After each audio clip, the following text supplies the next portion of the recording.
Hello to all of you, my name's Leonor and I just finished The Trials of Apollo, Book 1, The Hidden Oracle. I keep on calling this The Trials of Apollo and not The Hidden Oracle because this is really big and that's really small.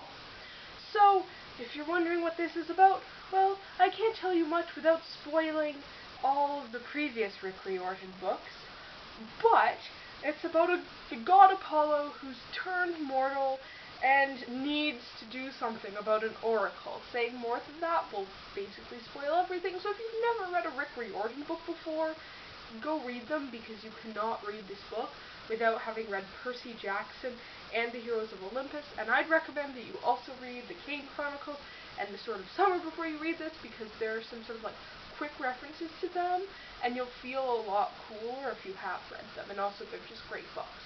If you have read Rick Riordan and you're thinking about reading this, definitely do it. I think this is my favorite Rick Riordan book ever, and I do not throw that around lightly. It is really funny. Apollo's narration is on point. He's just so egotistical and completely unapologetic about it, but he also doesn't see how egotistical he is.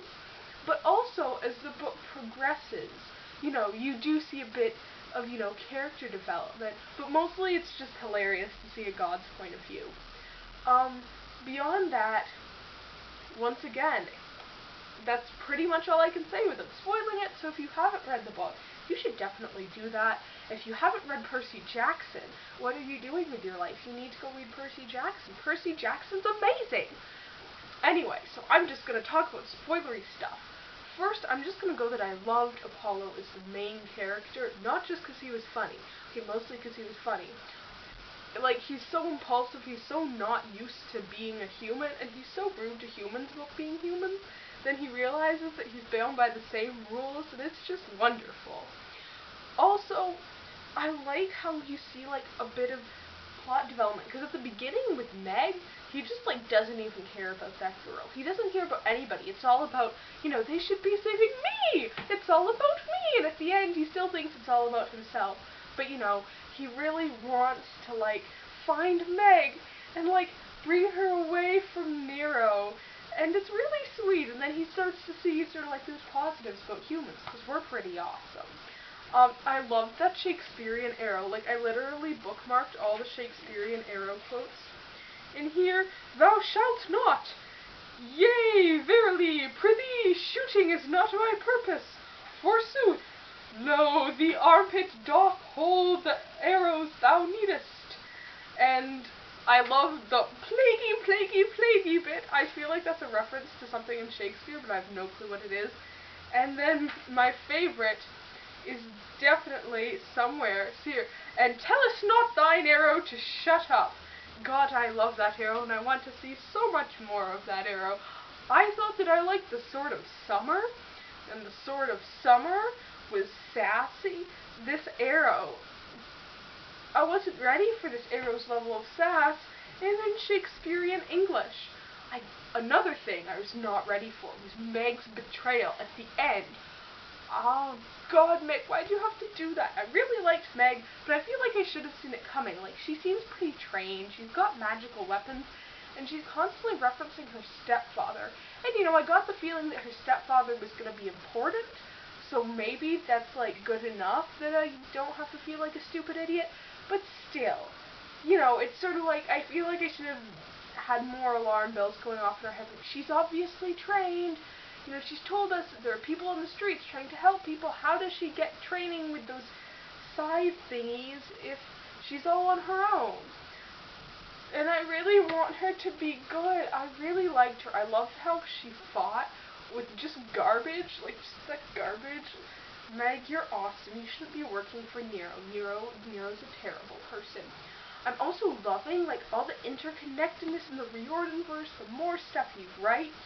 The more you just get these references thrown in. I love Apollo references meeting, a pretty guy with a talking sword at one point, he's also talking about the wonderful talking arrow of Shakespeare-ness. That's its new official name, guys. It's its new official name. And I was just there that's Frey! That's Magnus Chase's dad! And that's the Sword of Summer, who has a name, but I forget his name. just made me so happy. I need Rick Riordan to do like an Avengers series where he takes all of his different characters together and it has them face like a threat that, transcends all the mythology and they just all get to be badass and stuff. That would make me so happy.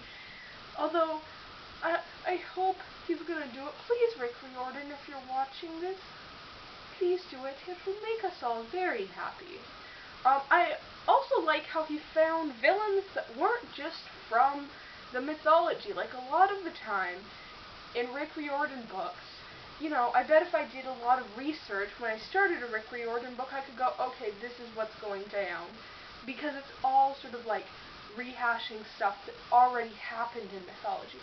But this, he creates something new. I mean, Nero was technically a historical figure, but a conflict between sort of like a god-ish Nero and Apollo isn't something that you see in anything, so that's new, and I like that.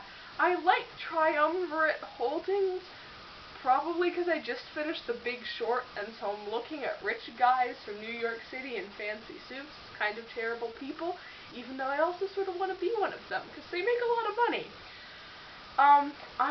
Another thing made me really happy was that Leo Valdez is back, and ever since I got back from Spain, whenever I see a Spanish name with Z at the end, I need to go Valdez.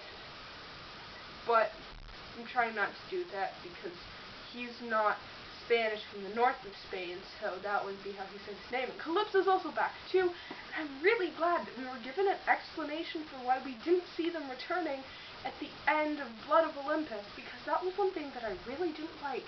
It felt like there wasn't enough closure for me. We just see her being ready to go, and we don't know if they ever actually get off the island. But here we see there's all a purpose, and everything comes back together. But I basically knew that was going to happen as soon as I heard the prophecies. I have been doing some prophecy speculation. So, Apollo gets his limerick prophecy. There once was a god named Apollo who plunged in the cave, blue and hollow, upon a three-seater, the bronze fire eater. That's how I knew we were getting Leo back, because bronze fire eater, obviously Festus, was forced death and madness to swallow. So, my theories for that is there once was a god named Apollo, means that this book and this entire series is going to be about a god named Apollo. I'm sure this all comes as very shocking news to all of you, but do not be alarmed. You should, I'm sure you will be able to deal with this shocking, mind-blowing revelation. Who plunged in a cave blue and hollow.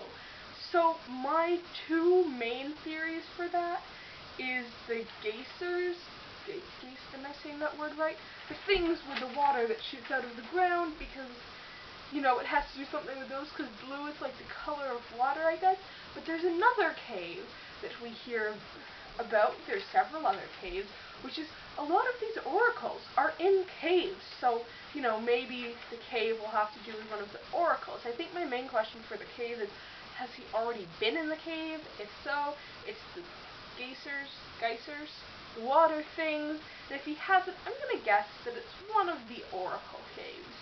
Maybe the oracle at Delphi, because that's just the most famous.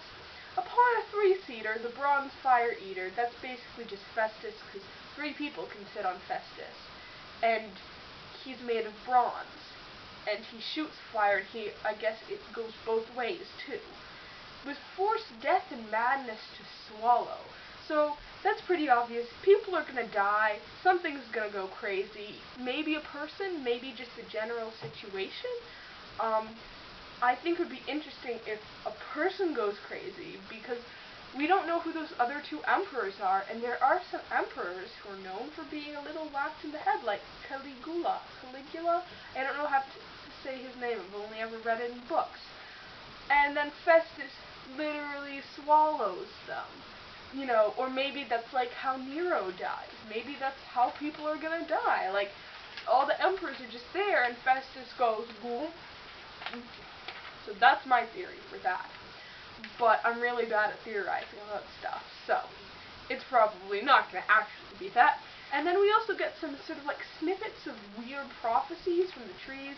Caves of blue, strike the hue, westward burning, pages turning. Indiana, ripe banana, happiness approaches, serpents and roaches. So Caves of Blue, I'm guessing that's the same Caves of Blue as the Cave Blue and Hollow referenced in the limerick. So, I'm just not going to talk about that. And then strike the hue. I have no clue what that means. Like a hue of a color. Can you, hit a color? Oh, maybe, the walls are blue and you need to hit something on the walls. Oh god, that sounds so stupid now that I say it out loud. Well, hey, it's better than nothing. And then westward burning. Here's my incredibly intelligent thing for that.